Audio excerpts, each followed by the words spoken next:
Chapter 23. And the whole multitude of them arose and led him unto Pilate. And they began to accuse him, saying, We found this fellow perverting the nation, and forbidding to give tribute to Caesar, saying that he himself is Christ a king. And Pilate asked him, saying, Art thou the king of the Jews? And he answered him and said, Thou sayest it. Then said Pilate to the chief priests and to the people, I find no fault in this man.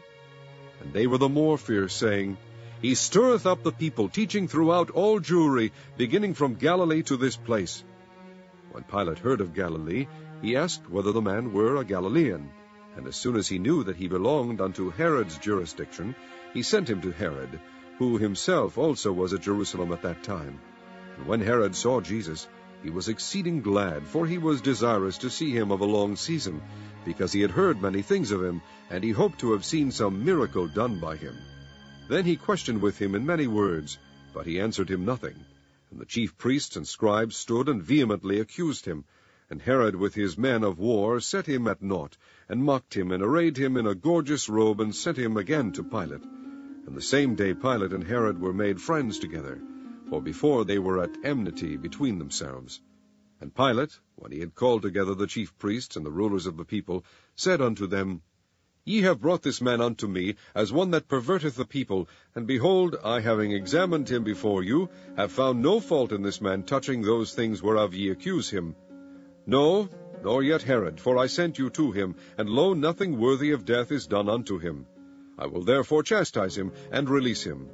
For of necessity he must release one unto them at the feast.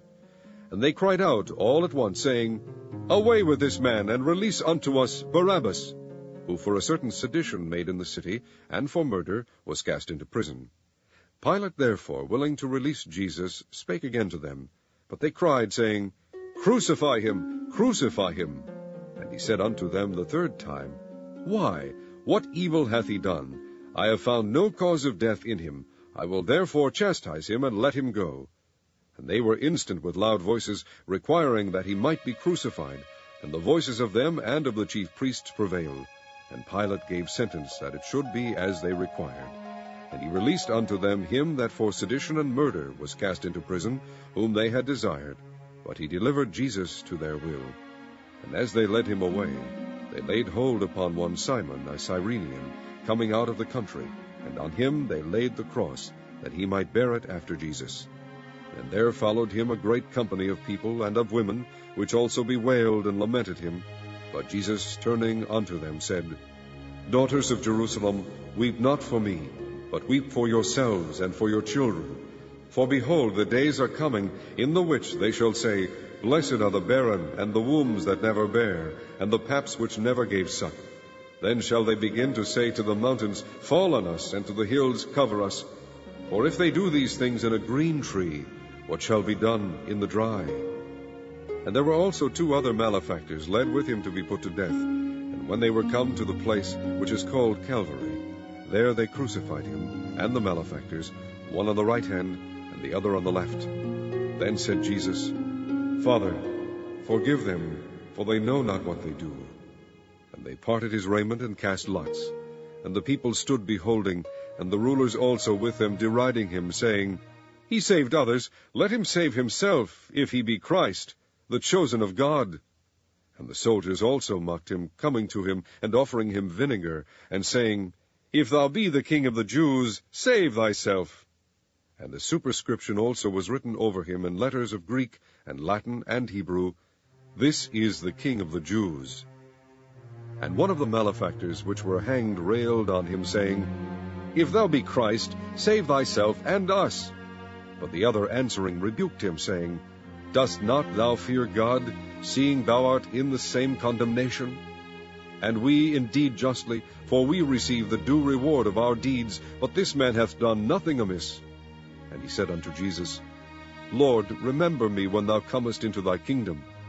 And Jesus said unto him, Verily I say unto thee, today shalt thou be with me in paradise. And it was about the 6th hour, and there was a darkness over all the earth until the 9th hour. And the sun was darkened, and the veil of the temple was rent in the midst. And when Jesus had cried with a loud voice, he said, Father, Into thy hands I commend my spirit. And having said thus, he gave up the ghost. Now when the centurion saw what was done, he glorified God, saying, Certainly this was a righteous man. And all the people that came together to that sight, beholding the things which were done, smote their breasts, and returned. And all his acquaintance, and the women that followed him from Galilee, stood afar off, beholding these things.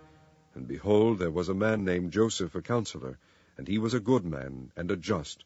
The same had not consented to the counsel and deed of them. He was of Arimathea, the city of the Jews, who also himself waited for the kingdom of God.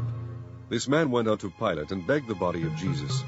And he took it down, and wrapped it in linen, and laid it in a sepulchre that was hewn in stone, wherein never man before was laid. And that day was the preparation, and the Sabbath drew on. And the women also, which came with him from Galilee, followed after, and beheld the sepulchre, and how his body was laid. And they returned, and prepared spices and ointments, and rested the Sabbath day according to the commandment.